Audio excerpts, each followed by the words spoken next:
There's a lot of hype and excitement in the Suikoden community right now surrounding the future of the series following the release of the Suikoden 1 and 2 HD remaster, but also because of the announcements of the anime, the manga, and Starleap. This is a level of excitement that the community hasn't felt in nearly 2 decades. But there's also some disappointment and negativity about the announcement of Starleap, largely due to it being a mobile game.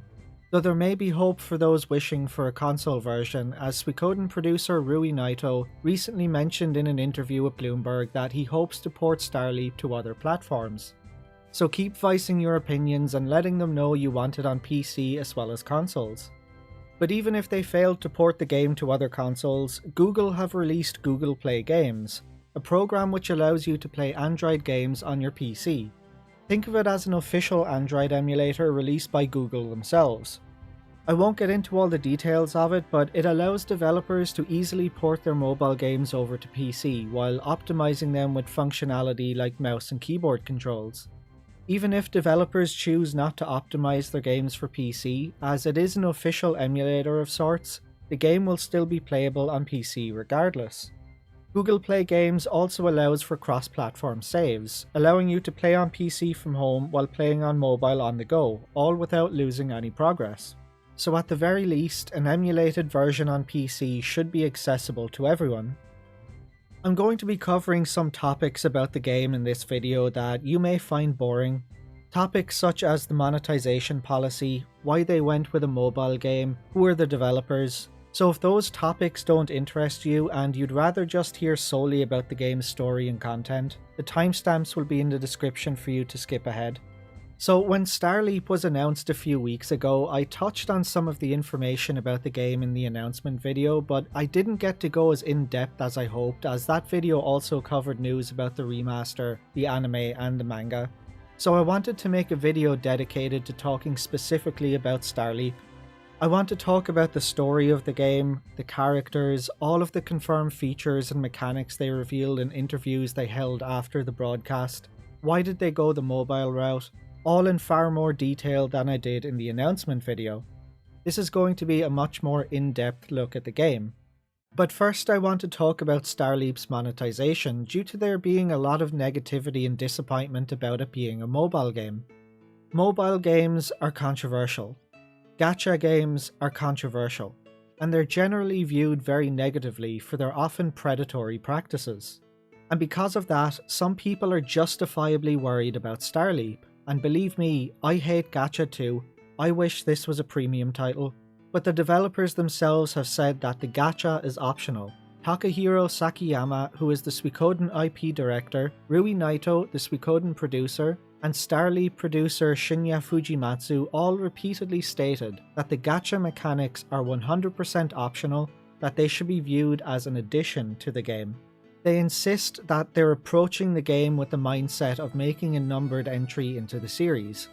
What that means is that you can play through the entire game, recruit all of the 108 characters, and experience the full game and story just as you would with any other Suikoden game, all for free and all without spending a penny. The only difference is that there is an optional additional mechanic in the game to allow you to summon characters from previous Suikoden games to build up your dream teams. They insist that this has absolutely no impact on the game or the story whatsoever. It's just a way for players to get extra characters. Maybe someone is a big fan of Vicky and they say, I want 4 Vickys in my party, and getting Vicky from Suikoden 2, 3, 4 and 5. Or maybe someone is obsessed with all of the protagonists and they want to build a party made up solely of the protagonists. It's just a little extra fun on the side to build up your Suikoden dream team that again, they insist has absolutely no impact whatsoever on the game itself and that it's 100% optional. Now I'm not saying don't worry, this is a gacha game after all, and character pulls are not the only monetization mechanics in gacha games. Rui Naito just recently announced in an interview with Bloomberg a feature that I absolutely despise, and it does have me worrying a little about the potential direction of the monetization practices. He revealed that alongside the gacha mechanic, there will be gameplay enhancing features, and he gave an example, the ability to speed up construction of buildings in your headquarters. Basically, when you recruit a character, if that character is an innkeeper, an item shop owner, an armorer, or whatever else, it sounds like they won't automatically have a place to stay in your town like they do in the main games. Instead, you'll first have to construct a building for them, which will be on a timer. And if you've ever played mobile games before, those timers can often take days or weeks of real-world time. And I have to say, I think that feature is hot trash, and it's one of the reasons why many of us avoid mobile games. Because they intentionally hamstring you and stonewall you at every opportunity to push you into buying little boosters for the convenience. But as annoying and infuriating as all of that sounds and is, I think people are worrying about the wrong thing. The real question that people should be asking, the thing that people should be worrying more about, is what happens to the game 2 or 3 years down the line. Gacha games by their nature are live service games, and inevitably all live service and gacha games get taken offline when they're no longer profitable for the company, making them inaccessible and unplayable to fans. That is the bigger issue here. When the time comes where the game starts to falter and a shutdown is inevitable, will Konami put in the effort to make an offline version of the client for preservation reasons and to ensure that we can all continue playing? Or will they simply let it die and cast it into the void, leaving the game to be forgotten, as is what happens to just about every other live service and gacha game that is ever shut down? We should be worried about the monetization, of course we should, but we need to be more worried about the preservation of the game, and that's what we need to be asking Konami about. With that out of the way, why have they decided to make a free-to-play mobile game, and along with it, an anime and a manga? A portion of the fanbase who are critical of the existence of Starleap are asking why are they not remastering more games or making a Suikoden 6 instead? And the reason for that is quite simple. While we may be a passionate and vocal fanbase, we're a small fanbase, and we're also an aging fanbase. Many of us are in our 30s, and quite a lot of you are in your 40s and 50s. For the revival of the Suikoden franchise, for the long-term survivability and profitability of the franchise, it's going to take a lot more than just remastering the old games or making a new game for us longtime fans. They need to introduce the series to a younger audience and expand the fanbase. To explain why I'm saying that, let's take a look at the sales of the series. The only accurate and confirmed sales numbers that we have are from Japan, which were all reported by reputable sites like Famitsu back in the day. The sales numbers for North America and Europe for each of the games are guesstimates at best and were never officially reported, and sites like VG Charts are not reliable sources, so I'm only factoring in the confirmed Japanese sales. So in Japan, Suikoden 1 sold 206,775 copies. Suikoden 2 sold more than double that of the first game, selling 416,790 copies. Suikoden 3 saw a small decrease in sales compared to the second game, selling 397,442 copies, almost 20,000 less.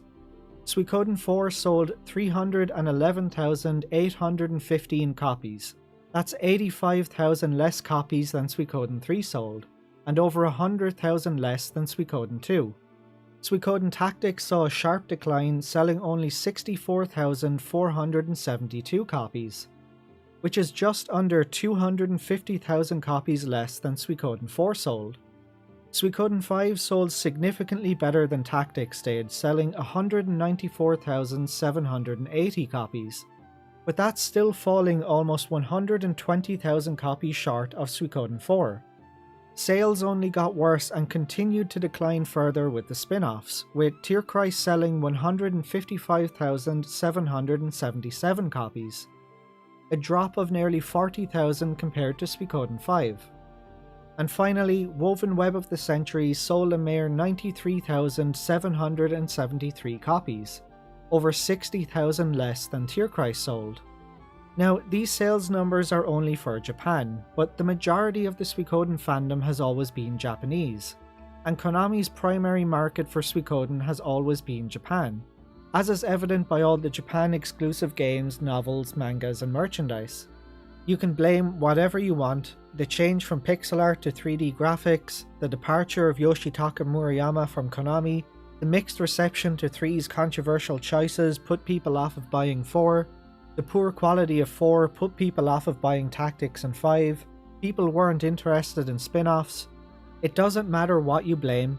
The fact remains, the series peaked sales-wise at Suikoden 2 and then saw a steady decline in sales with each subsequent entry. The fanbase grew smaller and smaller with each new entry into the series after the first 2 games. Some people will try to argue that the series has grown in popularity over the years thanks to emulation, and maybe that's true, but emulation is not a sale. And if it did grow in popularity thanks to people emulating it, why were the digital releases of the games on the PlayStation 3 not a big success? Why did they stop at 4 and not continue by also releasing Tactics and 5? If they were selling well, they would have continued putting the remainder of the games up. So again, someone emulating and saying they love the game does not mean that they'll buy the game. Konami are a business. They care about sales and they care about profits.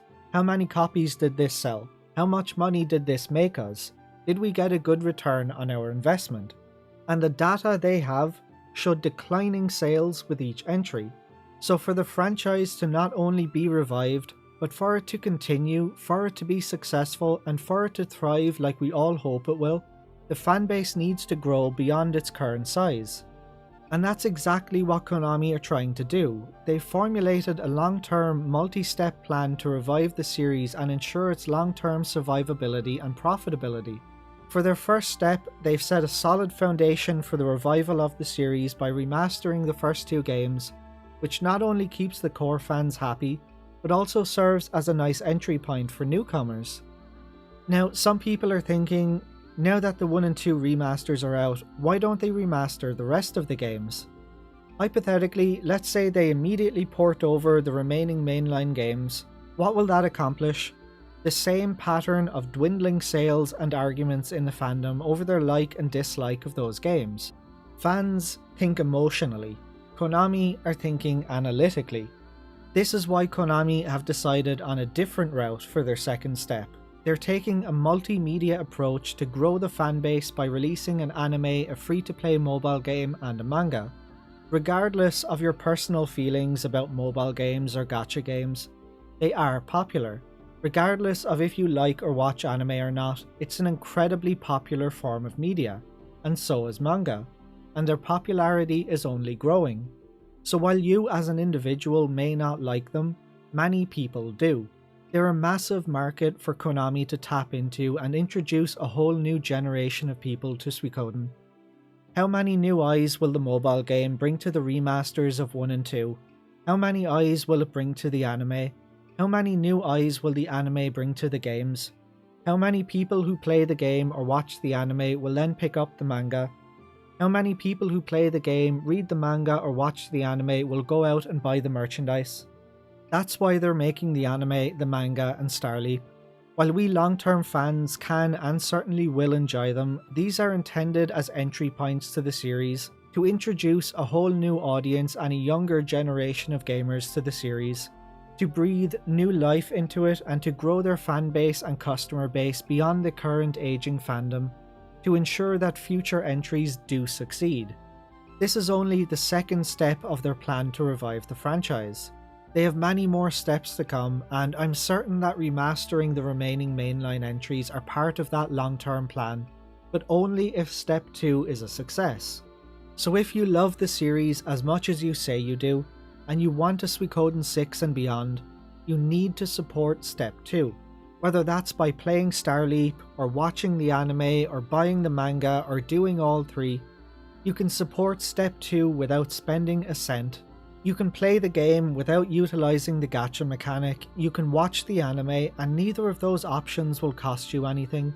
As I've already said, we are a passionate fanbase, but we are a very small and aging fanbase. And the fanbase needs to grow beyond us for the series to succeed and continue. So with that all out of the way, it's finally time to start talking about the game itself. As a mobile game, many fans will have concerns about its quality, myself included. And a question many people may have is, who are the developers? What have they worked on and what is their track record? The game is being developed by a company that most of us have never heard of until this game was announced, and that is Mithril. They've only worked on 4 games prior to Suikoden Starleap. For their first game, they served as puzzle stage designers on Pokemon Cafe Remix, a mobile game with over 198,000 user reviews that's sitting at a 4.5 out of 5 on the Play Store. It has over 57,000 reviews with a score of 4.8 out of 5 on the Apple Store. It also released on the Nintendo Switch, and according to Metacritic, the Switch version has a 64 out of 100 average review score from critics, and a 6.6 out of 10 user score. The mobile version was well received, but the Switch version was reviewed mediocrely. For their second game, they were the battle designers and level designers for Romancing Saga Re-Universe, a mobile game with over 79,000 user reviews with a score of 4.5 out of 5. It only had 2 critic reviews on Metacritic, but Noisy Pixel gave it a 75 out of 100, and RPG Fan gave it an 85 out of 100. For their third game, they were the planners and project managers for Atelier Resleriana, Forgotten Alchemy and the Liberator of the Polar Night. This is a PC game that released on Steam. This one got mediocre reviews, sitting on 54% positive out of 3,248 user reviews. And the fourth game they worked on was Saga Emerald Beyond, an RPG that released on Nintendo Switch, PlayStation 5, PlayStation 4, PC via Steam, Android and iOS. According to OpenCritic, the game averaged out at a 68 out of 100 in reviews across all platforms. While their website states they only worked as the planners, the game's credits show that they also assisted as the battle designers. I haven't played any of these games, so I can't personally vouch for their quality or lack of. If you have played any of these games, let us know in the comments what your experiences with them were. But generally, the games they have worked on have reviewed decently, and based on the reviews, they're okay to good quality games.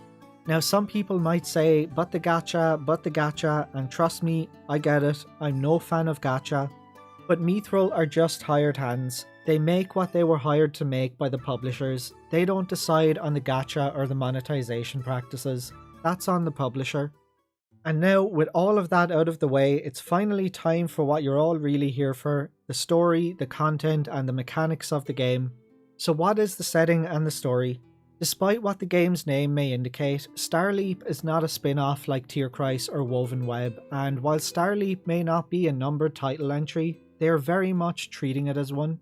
The game takes place in the main timeline between the events of Suikoden 5 and Suikoden 1, 3 years after the events of 5 and 2 years before the events of 1, in the solar year 453, which is the year that Odessa Silverberg founded the Liberation Army. They haven't revealed too many details about the story, but what they have revealed is that the story centers around the Rune of Change, one of the 27 true runes, and that the story of the Sindarin people will be revealed to us throughout the game. They also reveal that the giant tree that the main character's village was built under will play a very important role in the story. The game begins in a village on the shore of a lake that lies to the east of the Scarlet Moon Empire as a mysterious group attack and burn the protagonist's village to the ground in their hunt for powerful runes. But while the game may begin to the east of the Scarlet Moon Empire, we also know that Chapter 1 of the game will take place within the Scarlet Moon Empire and will feature the story of Odessa Silverberg, as the trailer shows locations such as Gregminster, Rockland and Lennonkamp, as well as revealing iconic characters like Victor, Flick and Humphrey, who are all founding members of the Liberation Army. During the announcement video, I speculated that east of the Scarlet Moon Empire could mean that we might see the Eastern Continent, as the only thing directly east of the Scarlet Moon Empire is a vast ocean. However, if we look at the world map of current known areas, if you're in the southernmost reaches of the Scarlet Moon Empire, the island of Konakon is just off the southeastern coast. Perhaps it's not in the Eastern Continent. Maybe the game could be set in Konakon. And to add weight to that, we do know that a Sindar rune does exist in Konakon. It is worth noting that as this is a mobile game, a gacha game, the story won't all be released at launch. It will be released to us gradually over time in the form of chapters. They revealed during an interview with Famitsu that the game's theme will change with each chapter. By that they mean they'll explore a different story with each chapter. Odessa's story will be featured in Chapter 1. Chapter 2 will cover something else entirely, then Chapter 3 will cover another different story, and so on. So while there will be an overarching story with the Rune of Change, the Sindar, and the mysterious group hunting the rune, they'll also be exploring other characters and stories within each chapter. Starleap is intended to explore stories that weren't told in previous games. The game will initially serve as a prequel to Suikoden 1, but they announced that they have created a system and have plans in place to also tell prequels and sequels to the events of Suikoden 2 and 3. They also said that Suikoden 4 is so far in the past that they need to think of a different way to depict that area. To quickly explain the timeline, Suikoden 4 took place around 147 years before Starleap begins. Suikoden 5 took place 3 years before Starleap begins. Suikoden 1 takes place 2 years after Starleap begins. Suikoden 2 takes place 7 years after Starleap begins. And Suikoden 3 takes place 22 years after Starleap begins. They were asked in an interview with Dengeki Online if the game would involve building a base in the year the game begins and then travelling through different eras. The developers responded that the game won't involve going back and forth between timelines and you won't be changing the past or the history. So this rules out time travel in the way that it happened in Woven Web, where you were continuously going back hundreds of years into the past to change your current timeline. But it doesn't rule out time travel entirely. Their wording is very important. You won't be changing the past or the history, but what if your actions don't change the past? What if your actions were always meant to happen? If Starleap only covers events that were never told in the original games, by telling brand new stories that don't interfere with any established lore from the main games, or by simply expanding on them without retconning anything or creating plot holes, then who's to say that's changing history? As nothing of the current mainline games would be affected and neither the past nor the history would be altered. I am very curious to see how they plan to tell these stories, and also what kinds of stories they plan to tell. There are so many stories that weren't told in the games. The War of Succession between Barbarossa and Gale Rugnar in the Scarlet Moon Empire, the Great War between the Highland Kingdom and the city-states of Joustin with Han and Genkaku, the High East Rebellion between the Dunan Republic and the Holy Kingdom of Harmonia, the First Firebringer War between the Grasslanders and Harmonia, the succession conflict in Falena between the sisters Falzram and Sharawar. Maybe the stories and chapters won't depict large-scale events such as those, but rather that previously known characters will play small roles with their stories happening alongside the main story surrounding the Rune of Change, the mysterious group hunting it, and the Sindar. Starleap has the potential to explore mysteries and untold stories, to expand the lore of the Suikoden world, to build up characters we know and love from the original games and greatly expand on their backstories, and if the game is a success, it could continue these stories for many years to come. And speaking of characters, let's run over the characters we know of so far. Odessa Silverberg, Flick, Victor, Humphrey and Vicky are all confirmed to be returning in some fashion as they are clearly shown in the trailer. The developer's interview with Famitsu also revealed that Alan and Glen Shield can be found guarding the Gregminster Palace and that Leonardo and Nina will also appear. Jean is not confirmed to make an appearance, but the Rune Sage in the trailer bears an uncanny resemblance to her. There's a giant turtle that appears in the trailer that some people are mistaking as Geno from Suikoden 5. It doesn't appear to be Geno as they have two very different appearances. Geno is large, white, with lots of facial hair. This turtle is smaller, blue, and with only a beard. But they do have a near identical shell, so they are certainly of the same species. The trailer also shows off a kobold, so kobolds are also confirmed to be returning. As for the new characters, Shirin, the hero's childhood friend, her high-spirited personality is a mirror to her father's, who raised her on his own. She sometimes gets caught up in tunnel vision, but her sense of justice is strong. Of all the new characters that have been revealed so far, she has my favourite design. You can see in the trailer that she has a unite attack with the main character, which appears to be a variation of the body attack that Ryu and Joey had. And based on her actions in the trailer, where she hops on the hero and starts vigorously shaking him, which was very reminiscent of what Nanami done to Ryo in Suikoden 2, and the fact that she has that classic fanged tooth. I think it's safe to say that Thunder Thighs Shirin is going to be the tsundere character of the cast. The next revealed character is Shapur, the hero's teacher and the butler of the Hao household. He used to be a general. He doesn't seem to be the kind of person to settle as a butler of a household in a small village. So not much was revealed about him, but the developers expanded on him a little in an interview where they stated that he taught the main character martial arts. And that's pretty much all they said about him. Next up is Hisui, a servant that works in the hero's house. Due to reasons unknown, she is suppressing her emotions. However, she is a cheerful and kind girl by nature. I could yap for a long time speculating about Hisui, but I'll try to keep it brief. She has a rune embedded into her forehead, a rune that many of us believe to be the rune of change. You can see her use the rune's power in the trailer when the village is attacked and people's lives are in danger. She casts a blue barrier around herself as a blue aura spreads out around the surrounding area. The barrier she cast on herself then gets passed to the main character, as the blue aura continues to spread and extend out.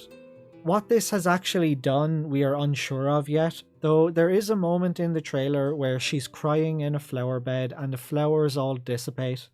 But what if the flowers didn't dissipate? What if they were being teleported away? Let me quickly explain why I may be saying that. The Rune of Change was last known to be in the possession of the leader of the Sindar, which cursed the Sindarin people to a life of wandering, leaving them unable to settle in or inhabit a single area for too long before having to move on, until they finally reached their rumoured Eternal City.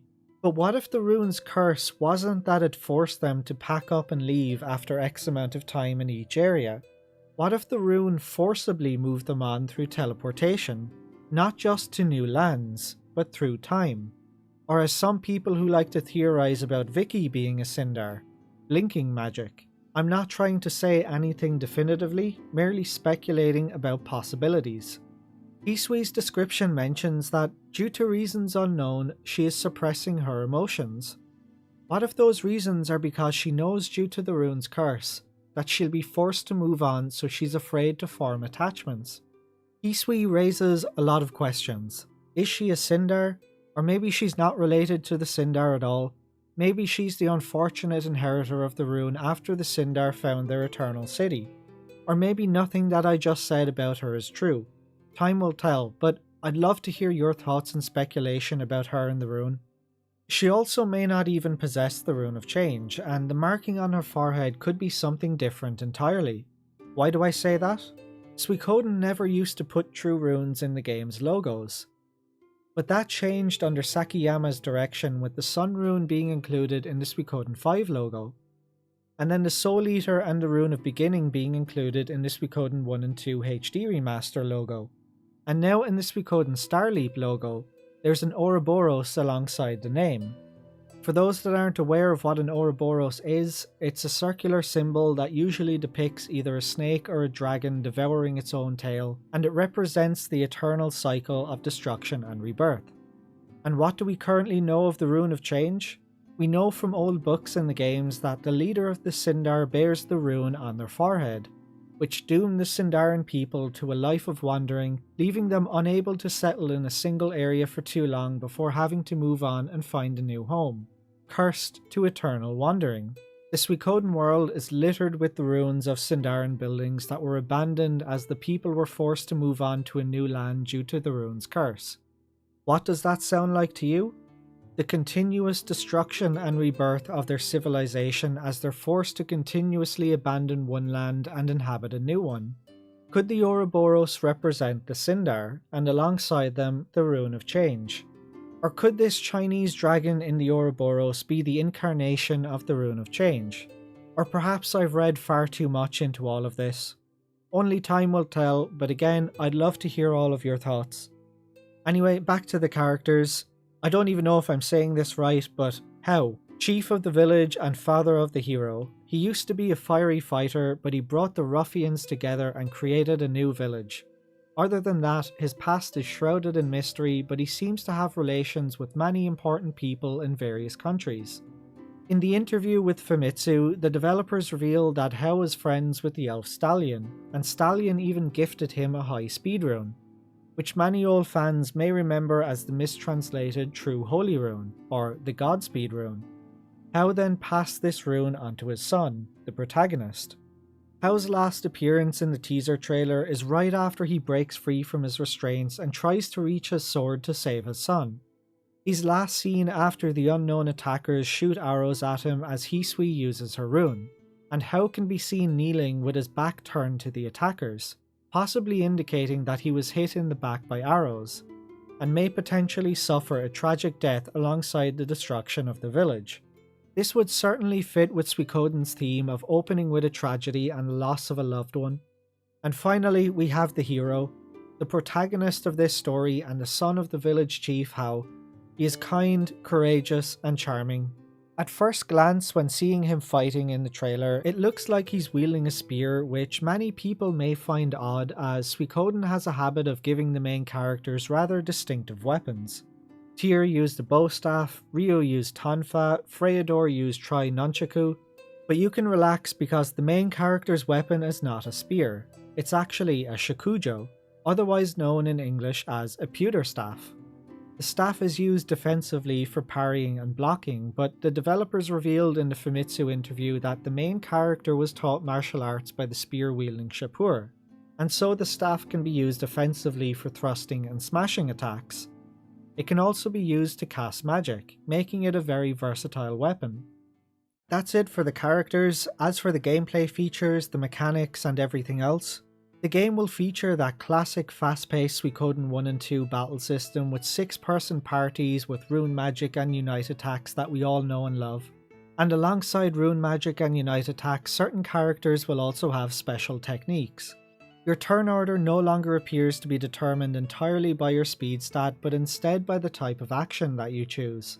Basic attacks go first, the speed of runes will depend on what kind of rune was used, and there's no mention yet on how unite attacks or special techniques will work in the attack order. There's also a combo system where if you have 4 or more members in your party, you can have them trigger a chain attack where they each attack one after another. And alongside your party, the game will also feature a support system, where characters outside of your party will be able to assist in combat without being directly involved in the fight. There won't be any random battles like there were in previous entries. Instead, enemies will be visible on the map and you can choose to run into them to fight them or not. The reason they went this way is that because it's a mobile game, they designed it with the understanding that the player might only have limited game time. There are benefits to this type of battle system. By sneaking up on enemies on the map, you can preemptively strike them, taking them by surprise and disrupting their formation, which gives you the advantage for the first turn. The battle system sounds great. It sounds as if they've taken the original game's battle system and made some additions to it with new mechanics, and that has the potential to be a lot of fun. Unfortunately though, you won't be able to change the runes on your characters like you could in previous games. Instead, each character is tied to their own specific rune, and as you progress through the game, you'll develop each of their runes and unlock new powers. They mentioned that they did initially consider allowing rune swapping like you could in past Suikoden games, but they thought that it could be confusing for newcomers to the series, so they made the runes fixed instead.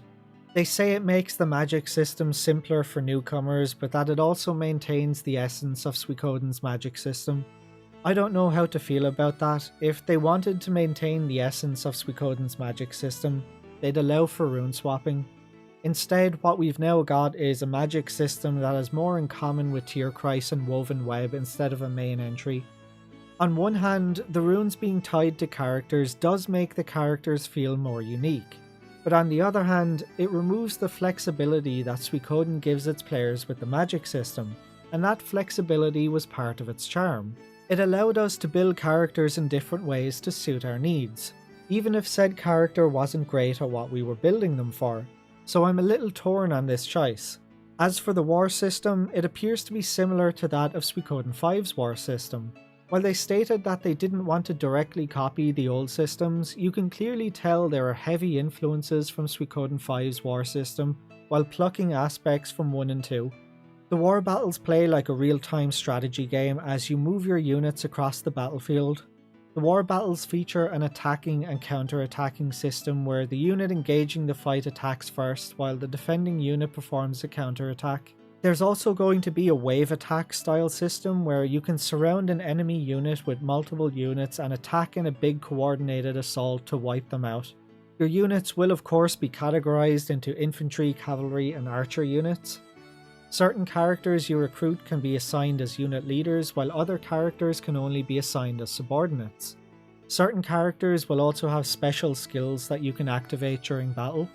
And they also announced that the war system in the main story won't be difficult, but that they're planning an additional challenge mode utilizing this battle system for players seeking a bigger challenge. As a big fan of strategy games, I love that they're adding in an extra mode for war battles, and I can see myself playing that mode a lot. And of course, as is Suikoden tradition, the game will feature a headquarters that we can build up and expand as we recruit new characters. The main character's village will serve as our headquarters in the game. After the village is destroyed near the beginning of the game, we can set out to rebuild, develop and expand the village. Just like in previous titles, recruiting specific characters will add new facilities to the town. Recruiting an innkeeper will open an inn in your town, the blacksmith will open a smithy, and so on. But as I touched on earlier in the monetization section of the video, these buildings won't be automatically and instantaneously constructed upon recruiting said character. You need to gather materials and construct the building, which is on a real-world timer. And in frustratingly classic mobile gaming monetization, you can purchase speed-ups to cut down on construction time. I'm really not happy about that timer nonsense. I think it's a load of BS and it represents one of the many things that we all hate about mobile gaming, which is that mobile games often hamstring the player and nudge them into spending for a little time-saving convenience. But it's not really time-saving or convenient because the timers are always intentionally absurdly long, and they only get longer with each upgrade. Will that be the case here? I don't know, but the fact that speed up timers exist to be purchased is certainly indicative of long construction timers. Aside from that, there will of course be minigames playable at your headquarters once you've recruited certain characters. There'll be both new and returning minigames, but the only confirmed minigame so far is fishing. There'll be over 100 types of fish to catch, with each area having different types of fish. Many of you are well aware by now how much I hate fishing minigames, so this being the only confirmed launch minigame so far feels like a cruel joke. The bathhouse, which has been a staple feature in the Suikoden series since Suikoden 1, is confirmed to be in the game, but it won't be in the game at launch. It's something that will be added in a later update. The Tablet of Stars won't be in the game, by the way, but will instead be replaced by something called a Trial of the Tablet, which, when completed, will enhance the protagonist's abilities. In what way it enhances your abilities, we don't yet know. Maybe it increases their power, maybe it unlocks new powers, we'll have to wait and find out. A fun feature that they're adding that I really like when RPGs do is that your companions will speak to you as you travel with them. As you travel the world, visiting new towns and locations, your companions may chime in with comments. And as you walk through towns and cities, you can overhear the citizens' conversations. I love this kind of passive dialogue as it really livens up the world. We might even get little lore drops or references and conversations that make us go, "Oh, I know what that's about." It's a fun, immersive feature that I always loved when RPGs do. They also announced that the city of Gregminster alone will have over 400 NPCs wandering around, while smaller villages like Rockland will have much less. Gregminster also looks to be much bigger than what we saw in Suikoden 1 and 2, keeping the original feel intact but expanding it without altering it. There's also going to be a day and night cycle as the time in-game changes from morning to afternoon to evening and night, which all offer different visuals. And they even said that certain scenes might only happen at certain times of the day. The game will also feature a bond system, allowing characters to build up a bond together over time, and as you increase your friendship with that character, they may gift you items or provide some other unrevealed benefits. The game will feature full voice acting for the main story, with every character being voice acted except for the main character, who only has voice lines in battles. The vast majority of characters have been recast, but some voice actors who voiced certain characters in the past will be returning to voice those characters again. And the game will feature over 100 new orchestrated songs, including arrangements of classic Suikoden tracks. They said there would be around 150 tracks in total. When we're in Suikoden 1 areas, music from Suikoden 1 will play, so when we're in Gregminster, we'll hear that nostalgic theme, and when we're in battle in Suikoden 1 areas, the Suikoden 1 battle theme will play, and when we're in new and original areas, the new Starleap tracks will play. And finally, in an interesting feature for us lore enthusiasts, they've announced that the name of past protagonists may come up as historical heroes, whether that's in lore drops or conversations or old books or however else. They announced that they will allow you to input your own names for the protagonists, as is the case in the Suikoden series, but they also revealed that they'll also have a default name in place for the protagonists. This means that we could be finally seeing the protagonists' real official names for the first time. Up until this point, the names that we've all been using for the protagonists are semi-canon, as they all come from the novelizations or the mangas, and in the novelizations and the mangas they're often given different names. For example, the name Tyr comes from the Suikoden 1 Soul Eater novel, but he was called Louis in the Suikoden 1 Succeed Crest manga. The name Ryu comes from the Suikoden 2 novelization, while the Suikoden 2 The Being Torn Spirit manga called him Tao.